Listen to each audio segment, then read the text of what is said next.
Hello students, चलिए हम आज की क्लास स्टार्ट करते हैं।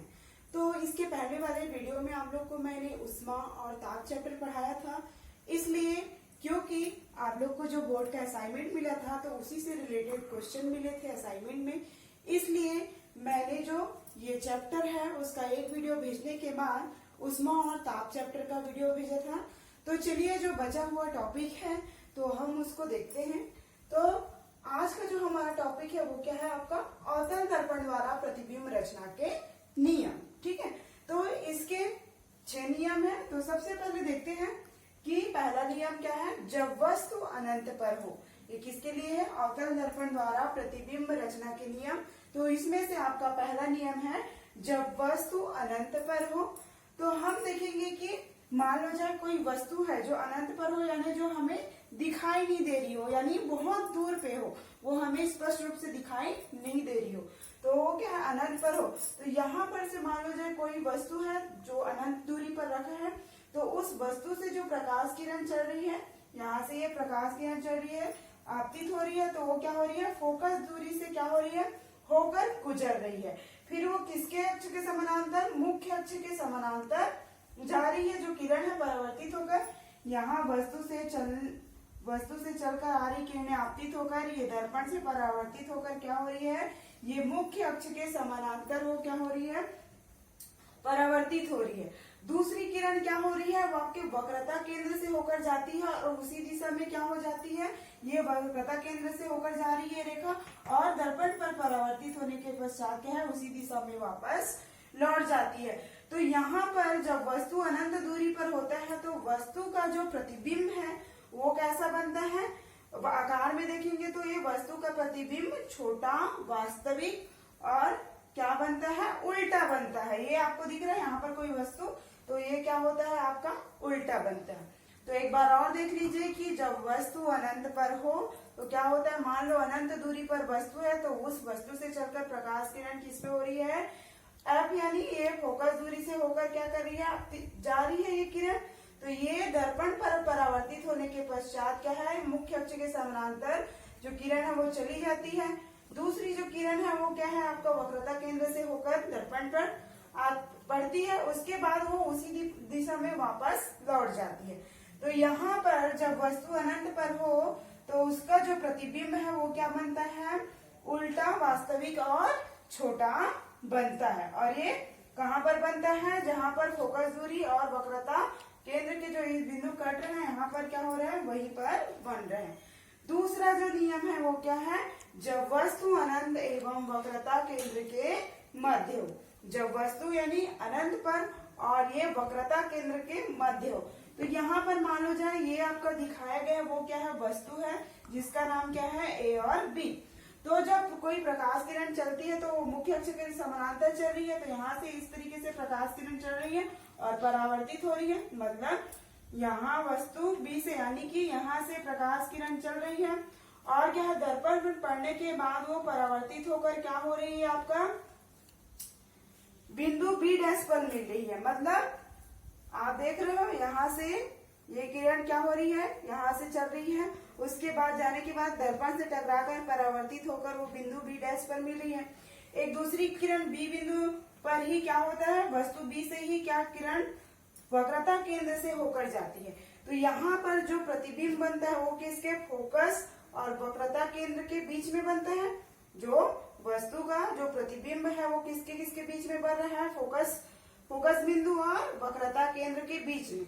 तो यहाँ पर देखेंगे जो ए वस्तु ए का प्रतिबिंब ए डैश पर प्राप्त होगा और बी का क्या होगा, बी डैश पर प्राप्त होगा। तो इस प्रकार यहाँ पर देखेंगे कि वस्तु ए का प्रतिबिंब ए डैश पर और वस्तु बी का प्रतिबिंब बी डैश पर प्राप्त होता है। और ये किसके किसके बीच में प्राप्त हो रहा है, आपका वक्रता केंद्र और फोकस बिंदु के मध्य ये वस्तु का प्रतिबिंब हमें प्राप्त हो रहा है। तो यहाँ पर भी देखेंगे तो वस्तु जो है वो क्या है वास्तविक, छोटा और क्या होगा उल्टा दिखाई देगा। यहाँ पर देख रहे हो ये वस्तु सीधा रखा हुआ है, लेकिन ए डैश और बी पर क्या हुआ, इसका जो क्या है जो प्रतिबिंब है वो वस्तु से छोटा यानी इससे छोटा और उल्टा और वास्तविक बन रहा है। तीसरा नियम क्या कहता है, जब वस्तु वक्रता केंद्र पर स्थित हो। तो यहाँ पर वस्तु ये क्या है आपका वक्रता केंद्र है, तो वस्तु ए और सी है। तो यहाँ पर क्या होगा, तीसरे नियम में जब वस्तु वक्रता केंद्र पर स्थित हो तो उसका प्रतिबिंब है वो वक्रता केंद्र पर ही बनता है, यानी वो वस्तु के बराबर ही होता है। यहाँ पर वस्तु ऐसी है तो उसी के बराबर क्या होगा, आपका प्रतिबिंब बनेगा। ठीक है, और वो क्या, चौथा नियम जो देखिए वो क्या है, जब वस्तु वक्रता केंद्र और फोकस के बीच हो। जब वस्तु वक्रता केंद्र, यहाँ पर चित्र में आप देख रहे हो वक्रता केंद्र कहाँ, यहाँ पर वक्रता केंद्र है और यहाँ पर फोकस है। ठीक है, तो जब वस्तु आपका वक्रता केंद्र और फोकस के बीच है तो वस्तु का क्या नाम दिया है, ए और बी। तो ये वक्रता केंद्र और फोकस के बीच स्थित है। तो ये वस्तु से क्या है, चलने वाली जो प्रकाश किरण है वो दर्पण पर क्या होती है, आपतित होती है। आपतित होने के बाद परावर्तित होकर क्या हो जाती है, फोकस से होते हुए क्या हो जाती है, आगे चली जाती है। वैसी आपकी एक और किरण जो है वो क्या, फोकस से होकर इस तरीके से जा रही है।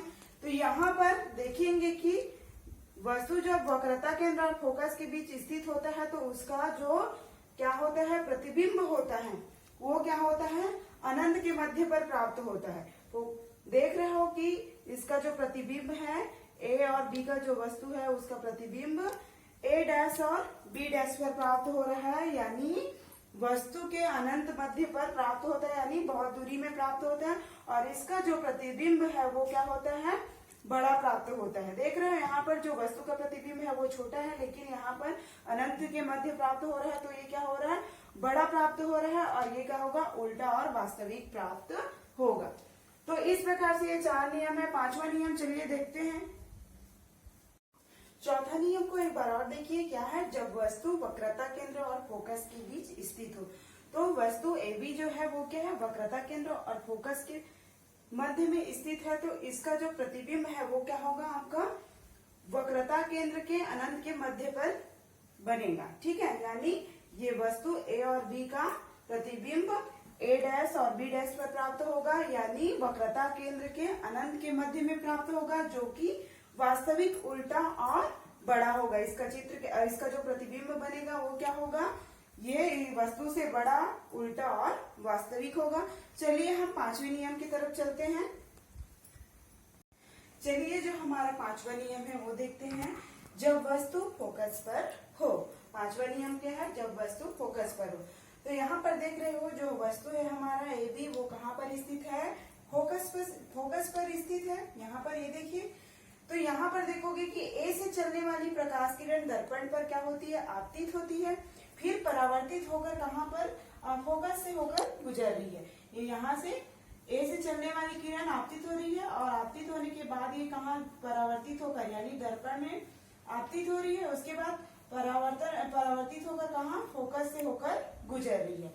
उसी प्रकार जो दूसरा किरण है वो वक्रता केंद्र से होकर क्या होती है, दर्पण पर आपतित होती है, उसके बाद यहाँ से परावर्तित होकर वापस इसी दिशा में लौट जाती है। तो यहाँ पर दोनों ही जो रेखाएं वो एक दूसरे के समानांतर है। ठीक है, ये एक दूसरे के समानांतर है। तो यहाँ पर जो वस्तु का प्रतिबिंब बनेगा वो कैसा बनेगा, वस्तु का प्रतिबिंब अनंत पर वस्तु से बड़ा तथा उल्टा और वास्तविक बनेगा। यानी ये दोनों ही रेखाएं एक दूसरे के समानांतर होती है और वस्तु जो है वो क्या है, उसका प्रतिबिंब अनंत पर वस्तु से, यानी इस वस्तु से बड़ा, उल्टा और वास्तविक बनेगा। एक बार और देखिए इसको, जब वस्तु फोकस पर हो। तो यहाँ पर वस्तु ए बी फोकस पर स्थित है, फोकस बिंदु पर। तो ए से चलने वाली प्रकाश किरण किसके, मुख्य अक्ष के समानांतर होती है, तो ये आपतित होकर क्या होती है, फोकस बिंदु से होकर गुजरती है। और जो दूसरी किरण है वो वक्रता केंद्र से होकर चलती है, तो वो क्या होती है, दर्पण पर पड़ने के पश्चात परावर्तित होकर इसी दिशा में वापस लौट जाती है। तो फिर क्या होता है, ये दोनों ही जो रेखाएं हैं वो क्या है, दोनों ही समानांतर होती है। दोनों ही ये जो परावर्तित किरणें हैं, यहाँ से देख रहे हो, यहाँ से ये किरणें चल रही है और परावर्तित होकर फोकस बिंदु से होकर गुजर रही है। उसी प्रकार ये सी से चलने वाली, यानी वक्रता केंद्र से चलने वाली किरण क्या हो रही है, दर्पण पर आपतित हो रही है, आपतित होने के पश्चात परावर्तित हो रही है। तो ये दोनों ही प्रकाश किरण, मतलब इस तरीके से ये जा रहा है तो यहीं से क्या हो रहा है, वापस लौट रही है। तो ये दोनों ही आपकी परावर्तित किरणें क्या होती है, एक दूसरे के समानांतर हो रही है। देख रहे हो, एक दूसरे के समानांतर इस तरीके से आगे बढ़ेगी। तो क्या होगा, तो जो यहाँ पर जो प्रतिबिंब बनेगा वस्तु का वो क्या होगा, अनंत पर बनेगा, यानी वस्तु से बड़ा, ये वस्तु से बड़ा उल्टा और वास्तविक बनेगा। चलिए, जो हमारा अगला जो नियम है लास्ट क्या है, जब वस्तु फोकस और ध्रुव के बीच स्थित है। ये हमारा जो वस्तु है AB वो किसके मध्य स्थित है, फोकस और ध्रुव, यानी P को किससे प्रेजेंट करते हैं, ध्रुव। तो ये ध्रुव और फोकस के बीच स्थित है। तो यहाँ पर देखेंगे कि A से जो चलने वाली प्रकाश किरणें हैं दर्पण पर पड़ रही है, आपतित हो रही है, फिर परावर्तित होकर कहाँ है, आपका फोकस बिंदु से होकर गुजर रही है। दूसरी जो किरण है वो क्या हो रही है, वक्रता केंद्र से जा रही है, यानी यहाँ पर देखो वक्रता केंद्र से होकर आगे जा रही है और दर्पण पर पड़ने के पश्चात परावर्तित होकर इसी दिशा में वापस लौट जाती है। तो ये दोनों ही रेखाएं आगे बढ़ाने पर फैलती हुई हमें नजर आती है। इसको जब आगे इस तरीके से बढ़ाएंगे तो ये क्या होगा, ये रेखाएं हमें फैलते हुए इस तरीके से अगर बढ़ाएंगे तो ये हमें फैलती हुई दिखाई देंगी। लेकिन अगर इन्हीं रेखाओं को हम पीछे की ओर, दर्पण के पीछे की ओर मिलाते हैं तो ये क्या होती है, ये एक बिंदु पर मिलती है और क्या होता है, ये देखो ये कहाँ से आती हुई प्रतीत हो रही है, इस तरीके से ये दर्पण के पीछे में ये एक बिंदु पर मिल रहे हैं। तो यहाँ पर जो क्या होगा, प्रतिबिंब बनेगा, वस्तु का जो प्रतिबिंब बनेगा वो दर्पण के पीछे क्या होगा, आभासी एवं वस्तु से बड़ा बनेगा। देख रहे हो जैसे आभास हो रही है, फोकस दूरी और वक्रता केंद्र से आती हुई प्रतीत हो रही है। एक बार और देख लीजिए कि जब वस्तु फोकस और ध्रुव के बीच स्थित हो, यानी ये आपका ध्रुव हो गया या फोकस हो गया, तो इन दोनों के बीच वस्तु स्थित है। तो यहाँ A से चलने वाली प्रकाश किरण आपतित होकर परावर्तित होकर क्या होती है, फोकस से होकर गुजरती है और दूसरी जो किरण है वो वक्रता केंद्र से होकर जाती है और आपतित होने के बाद परावर्तित होने के पश्चात क्या है, इसी दिशा में वापस परावर्तित हो जाती है। तो इन दोनों ही रेखाओं को हम आगे की ओर बढ़ाते हैं तो ये फैलती हुई नजर आएगी और जब इसको दर्पण के पीछे बढ़ाया जाता है तो ये एक बिंदु पर मिलते हैं और ऐसी प्रतीत होती है कि इसका जो प्रतिबिंब है वो कहाँ पर, ये A और B का प्रतिबिंब दर्पण के पीछे A और B डैश पर प्राप्त होता है और ये क्या होता है, ये आभासी एवं वस्तु से बड़ा प्राप्त होता है। तो इस प्रकार से अवतल दर्पण द्वारा प्रतिबिंब रचना के नियम देखेंगे। अब आगे देखते हैं उत्तल दर्पण के द्वारा प्रतिबिंब रचना के नियम। तो उत्तल दर्पण के केवल 2 ही नियम हैं। चलिए हम देखते हैं उत्तल दर्पण द्वारा प्रतिबिंब रचना के नियम। तो इसके 2 नियम होते हैं। पहला जो नियम है वो क्या है, जब वस्तु अनंत पर हो। तो मान लो जाए यहाँ पर जो है ये आपका उत्तल दर्पण है, इसके सम्मुख यानी अनंत दूरी पर कोई वस्तु रखी हुई है। अनंत का मतलब जो वस्तु हमें दिखाई नहीं देती। तो यहाँ पर दर्पण के सामने यानी सम्मुख कोई वस्तु रखी हुई है यानी अनंत दूरी पर। तो ये वस्तु से चलने वाली प्रकाश जो किरण होती है वो, ये मान लो वस्तु से अनंत दूरी से चलते हुए प्रकाश किरण आ रही है, ये दर्पण पर आपतित हो रही है। तो ये चलने वाली जो किरणें होती है वो किसके समानांतर होती है, मुख्य अक्ष के समानांतर होती है। तो ये किरणें क्या होती है, यहाँ पर दर्पण पर पड़ती है, उसके बाद ये क्या हो जाती है, परावर्तित हो जाती है। इस ओर ये यहाँ से आ रही है, फिर ऐसे ये परावर्तित हो जा रही है। अब ये देख रहे हो यार, ये वाली किरण यहाँ से चल रही है और क्या हो रही है, परावर्तित होकर इस ओर आ रही है। तो जब देखेंगे कि ये जो परावर्तित किरण को पीछे की ओर देखते हैं, मिलाते हैं, पीछे की ओर देखेंगे तो ऐसा लगता है कि ये परावर्तित किरणें फोकस बिंदु से होकर आती हुई प्रतीत हो रही है। देख रहे हो ना, आपको लग रहा है ना कि ये फोकस बिंदु से आती हुई प्रतीत हो रही है परावर्तित किरणें। तो एक बार और देखिए, यहाँ पर जब वस्तु अनंत पर हो तो ये दर्पण के सम्मुख कोई वस्तु रखा हुआ है अनंत दूरी पर। तो वस्तु से चलने वाली जो प्रकाश किरण है वो क्या हो रही है, ये किरण चलने वाली है, इस तरीके से दर्पण पर आपतित हो रही है। आपतित होने के बाद ये परावर्तित हो रही है इस ओर। वैसे ही दूसरी किरण आ रही है वस्तु से और ये क्या हो रही है, दर्पण पर पड़कर परावर्तित हो रही है इस तरीके से। तो जब ये दोनों को पीछे की ओर मिलाते हैं तो ये ऐसा लगता है कि फोकस बिंदु से होते हुए आती प्रतीत हो रही है। तो यहाँ पर जब देखेंगे वस्तु का जो प्रतिबिंब है वो कैसा बनेगा, छोटा, आभासी तथा सीधा प्राप्त होगा। यहाँ पर जो वस्तु का प्रतिबिंब हमें प्राप्त होगा वो आभासी यानी आभासी, छोटा और सीधा प्राप्त होगा। चलिए दूसरा नियम क्या है, जब वस्तु दर्पण के सम्मुख किसी भी स्थान पर स्थित हो, यानी ये हमारा दर्पण है, उसके किसी भी स्थान पर स्थित हो, यानी जो वस्तु है तो उसका प्रतिबिंब कहाँ पर बनता है देखते हैं। तो क्या है दूसरा नियम, जब वस्तु दर्पण के सम्मुख किसी भी स्थान पर स्थित हो, ये आपका दर्पण है, उसके सम्मुख यहाँ पर वस्तु ए और बी रखी हुई है। तो ए से चलने वाली यहाँ पर प्रकाश किरण क्या हो रही है, आपतित होने के बाद यहाँ परावर्तित हो रही है, वैसे ही यहाँ, ठीक है। तो ये क्या होगी, तो ये देखोगे तो ये आगे की ओर क्या होगा आपका, ये किरण कैसे होगी आगे की ओर मिलाएंगे तो इसका जो प्रतिबिंब है वो कहाँ पर बनेगा, ए और बी डैश पर।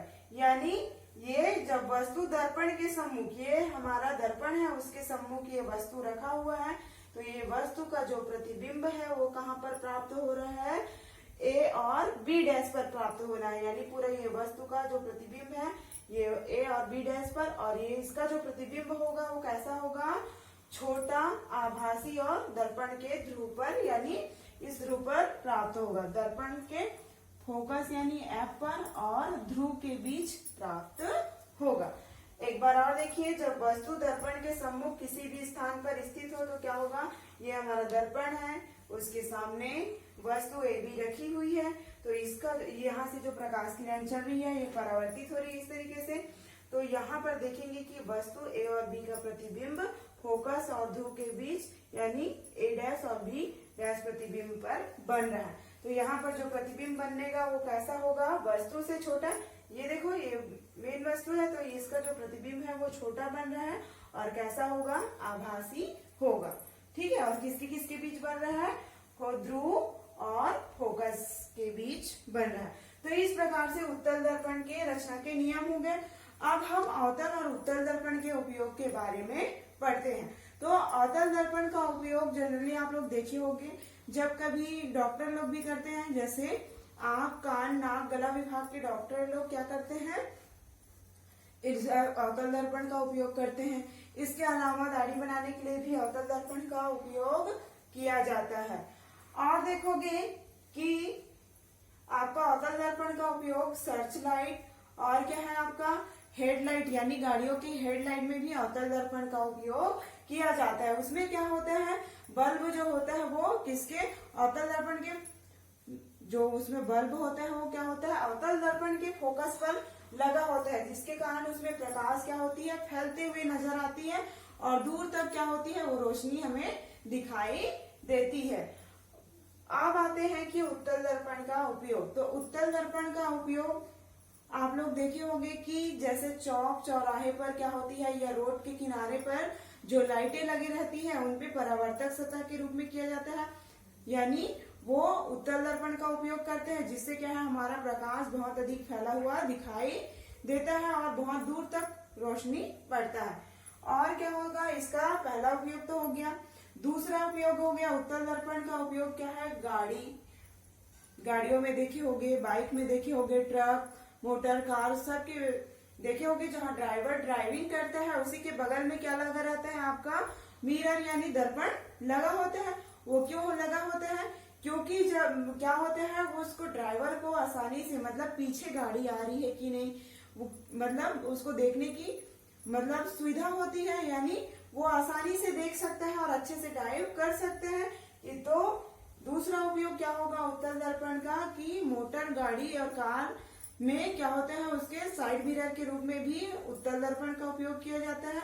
तो आप देखते हैं कि कभी भी बाइक चलाते हुए पीछे से गाड़ी आ रही है कि नहीं देखते हैं, तो उसका जो प्रतिबिंब है वो हमारे दर्पण में कैसा दिखाई देता है, छोटा दिखाई देता है, यानी उत्तल दर्पण पर बनने वाला प्रतिबिंब क्या होता है, छोटा होता है। तो ये रहा आपका उत्तल और अवतल दर्पण का उपयोग।